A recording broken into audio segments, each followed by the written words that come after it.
नमस्कार विद्यार्थी मित्रांनो, स्वागत आहे तुम्हा सर्वांचं महा एक्झाम पॉईंटच्या एज्युकेशनल यूट्यूब चॅनलमध्ये. तर मित्रांनो, आपला आजचा व्हिडिओचा भाग मित्रांनो 10 आहे, ज्यामध्ये आपण महावितरण भरती 2024 मित्रांनो परीक्षेसाठी संभव प्रश्नपत्रिका आपण सोडवत आहोत. जर मित्रांनो तुम्ही या मागील व्हिडिओचे पार्ट पाहिले नसाल तर त्या संपूर्ण व्हिडिओची लिंक तुम्हाला खाली मित्रांनो डिस्क्रिप्शन बॉक्समध्ये मिळेल, ज्यामध्ये मित्रांनो आपण विद्युत सहाय्यक या परीक्षेचा सर्व काही IPS पॅटर्न आधारित आपण सर्व काही अभ्यासक्रम हा कव्हर करत आलेलो आहोत. तर मित्रांनो, मागील व्हिडिओ देखील तेवढेच महत्त्वाचे आहे, त्यामुळे तुम्ही मागील व्हिडिओचे पार्ट देखील नक्की पाहून घ्या. आणि मित्रांनो, जर तुम्हाला अजूनही माहिती नसेल तर मित्रांनो, विद्युत सहाय्यक या पदाकरताचे ऑनलाईन अर्ज हे सुरू झालेले आहेत. 1 मार्च पासून याचे अर्ज सुरू झाले आहेत, तर 20 मार्च ही शेवटची तारीख असणारी आहे. त्यामुळे मित्रांनो, तुम्ही लगेचच अर्ज करून घ्या जर तुम्ही अजूनही अर्ज केला नसाल तर. या संदर्भाची आपण सर्व काही अपडेट आपल्या टेलिग्राम ग्रुपवर मित्रांनो आपण दिलेली आहे, त्यामुळे आपला टेलिग्राम ग्रुप देखील जॉईन करून घ्या, ज्यामध्ये तुम्हाला सर्व काही वेळोवेळी लेटेस्ट अपडेट आपण तुम्हाला प्रोव्हाइड करत असतो. तर पाहूया मित्रांनो आपल्याच्या या भाग 10 मधील काही महत्त्वपूर्ण प्रश्न.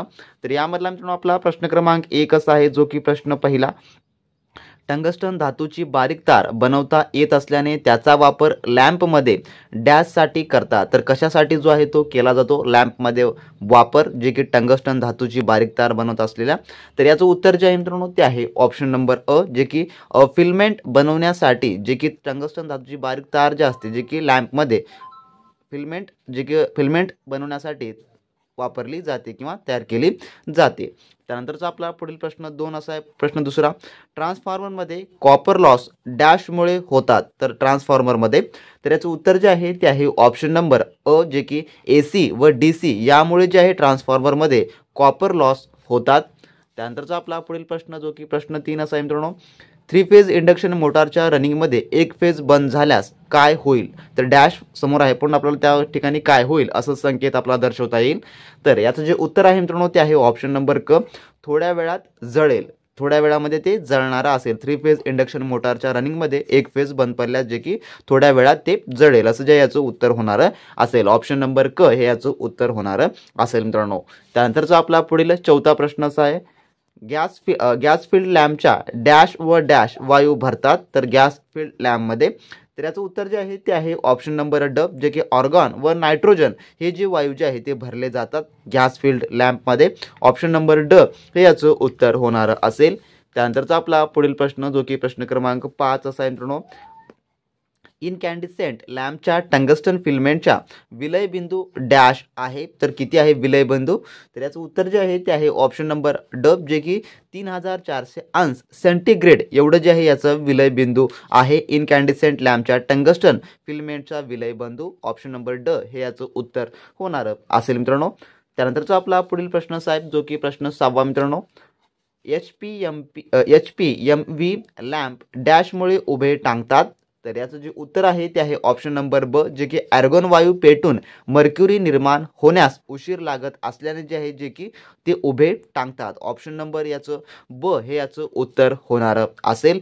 जर मित्रांनो तुम्ही अजूनही महावितरण भरती 2024च्या विद्युत सहाय्यक या पदाकरताचे मित्रांनो आपले अतिसंभाव्य प्रश्नसंच नोट्स व तांत्रिक मिळवून असा मित्रांनो तुम्ही लगेच आपल्या व्हॉट्सअप सेलरशी कॉन्टॅक्ट करून सर्व काय मिळवून घ्या मित्रांनो, ज्याद्वारे तुमचा मित्रांनो महावितरण भरतीचा 2024चा संपूर्ण काही अभ्यासक्रम हा मित्रांनो कव्हर होणार आहे. ज्यामध्ये मित्रांनो तुम्हाला सर्व काही MSEB भरती जो अभ्यासक्रम आहे त्यांचा लेटेस्ट IBPS पॅटर्न आधारित तो त्यामध्ये कव्हर करण्यात आला आहे. त्यासोबतच तुम्हाला IBPSचे सर्व काही अतिसंभाव्य प्रश्नसंचाचा देखील त्यामध्ये समाविष्ट आहे मित्रांनो. त्यासोबतच 2000हून अधिक जे मित्रांनो तुम्हाला तांत्रिकी प्रश्नसंच मिळणारे आहेत, जे की मित्रांनो मराठी भाषेमधून असणार आहेत. तुम्ही वायरमॅन, इलेक्ट्रिशियन, तुम्ही कोणत्याही ट्रेडमधले असाल तर तुम्हाला त्या ठिकाणी मित्रांनो सर्व काही मराठीमधूनच अभ्यासक्रम हा मिळणार आहे. त्यासोबतच कमी वेळेमध्ये संपूर्ण तयारी होऊन जाणार असेल, कारण मित्रांनो आपल्याला माहित आहे आपली परीक्षा जी आहे फेब्रुवारी ते मार्च दरम्यान आहे मित्रांनो. त्यामुळे याचा जर तुम्ही अभ्यास केला तर मित्रांनो तुमचा सर्व काही अभ्यासक्रम कव्हर होणार असेल. त्यासोबतच विद्युत सहाय्यक तांत्रिकी प्रश्नसंच देखील उपलब्ध आहे व मागील वर्षी जे विचारण्यात आलेले प्रश्न आहेत ते देखील यामध्ये नमूद करण्यात आलेलं आहे. तर सर्व काही मित्रांनो A to Z अभ्यासक्रम यामध्ये कव्हर आहे, जे की तुम्हाला इतरत्र कोणतेही बुक्स खरेदी करण्याची गरज नाही मित्रांनो तुम्हाला, किंवा कोणतेही तुम्हाला कोचिंग लावण्याची गरज नाही. याद्वारे तुमचा A to Z अभ्यासक्रम हा कव्हर होणार असेल. तर तुम्हाला जर मिळवायचा असेल तर लगेच मित्रांनो डिस्क्रिप्शन बॉक्समध्ये आपल्या ऑफिशियली व्हॉट्सअपची लिंक दिली आहे मित्रांनो, तुम्ही त्यांच्याशी कॉन्टॅक्ट करून हे सर्व काही मित्रांनो मिळवून घ्या आणि एकदम चांगल्या व उत्तम तऱ्हेला अवघ्या 5 मिनिटांमध्ये मित्रांनो सुरुवात करा. तर मित्रांनो ते सर्व काही परीक्षा दृष्टिकोनातून अतिशय महत्त्वाचं आहे आणि त्यामध्ये आपण IPSचा A to Z अभ्यासक्रम कव्हर केला आहे, ज्यामध्ये तुम्हाला टेक्निकल देखील आपल्या मराठी भाषेमधून तुम्हाला प्रोव्हाइड केलं जात आहे, ज्यामध्ये 2000 प्रश्नसंच मित्रांनो त्यामध्ये उपलब्ध आहे, जे की अतिशय उत्तम आहे मित्रांनो. जर ते तुम्ही वाचला तर तुम्हाला कोणतेही इतरत्र बुक्स वाचण्याची आवश्यकता भासणारी नाही आहे. त्यामुळे लगेच आपल्या सेलरशी कॉन्टॅक्ट करून मित्रांनो त्या ठिकाणी ते सर्व काही मागून घ्या. त्यानंतरचा आपला प्रश्न 7वा असा आहे. पुढील प्रश्न 7, RCC व PCC पोलचा स्पॅन डॅश ठेवतात तर किती ठेवतात? तर याचं उत्तर जे आहे ते आहे ऑप्शन नंबर ड, जे की 40 ते 60 मीटर जेवढे की एवढं ठेवतात RCC व PCC पोलचा स्पॅन. त्यानंतरचा आपला प्रश्न 8 असा आहे. स्टील टँक रेक्टिफायरचे वैशिष्ट्य डॅश आहे. तर स्टील टँक रेक्टिफायरचे वैशिष्ट्य काय आहे? तर याचं उत्तर जे आहे ते आहे ऑप्शन नंबर ब, शक्तीने मोठे व वॉटर कूल्ड आहेत. हे जे आहे याचं वैशिष्ट्य आहे, जे की स्टील टँक रेक्टिफायरचं वैशिष्ट्य. ऑप्शन नंबर ब हे याचं उत्तर होणार असेल आणि ह्या स्वरूपाचे प्रश्न तुम्हाला परीक्षेमध्ये मित्रांनो पाहायला मिळणारे आहेत. त्यामुळे या प्रश्नांचा अभ्यास बारकाईनं होणं तुमचं अतिशय महत्त्वाचं आहे. त्यानंतरचा प्रश्न 9 आपला. 3 फेज इंडक्शन मोटारला दाब 80% ठेवल्यास स्टार्टिंग करंट डॅश होईल तर किती होईल? तर याचं उत्तर जे आहे ते आहे ऑप्शन नंबर ड, जे की 20% कमी होणार असेल, कमी होईल. त्यानंतरचा आपला प्रश्न 10वा. इंडक्टिव्ह रिॲक्टन्स डॅश अक्षराने दर्शवतात तर कोणत्या अक्षराने दर्शवतात?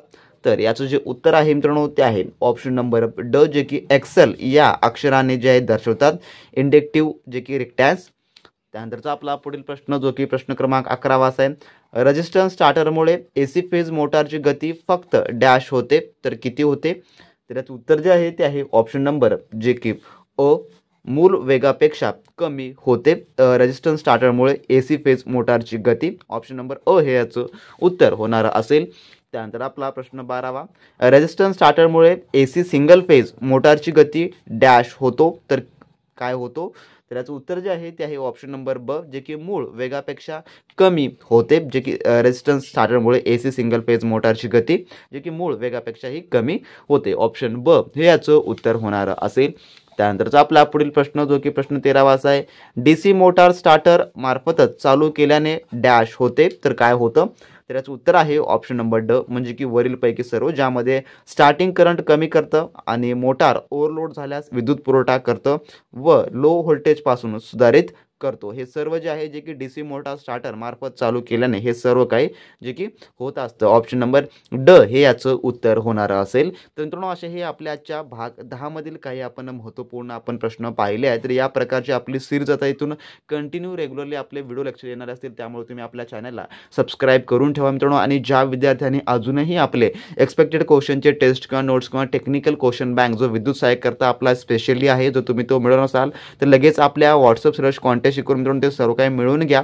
आणि ज्या विद्यार्थ्यांना मित्रांनो सर्व काही वेळोवेळी अपडेट हवे असतील त्यांनी आपला टेलिग्राम ग्रुप मात्र जॉईन करून घ्या. त्याची देखील लिंक डिस्क्रिप्शन बॉक्समध्ये आपण प्रोव्हाइड करून दिलेली आहे. व व्हिडिओच्या अपडेटसाठी तुम्ही आपल्या चॅनलला सबस्क्राईब करून घ्या, यावर लाईक करा आणि तुमच्या मित्रांसोबत आपले व्हिडिओ शेअर करायला मात्र विसरू नका. तोपर्यंत मित्रांनो भेटू नेक्स्ट व्हिडिओमध्ये.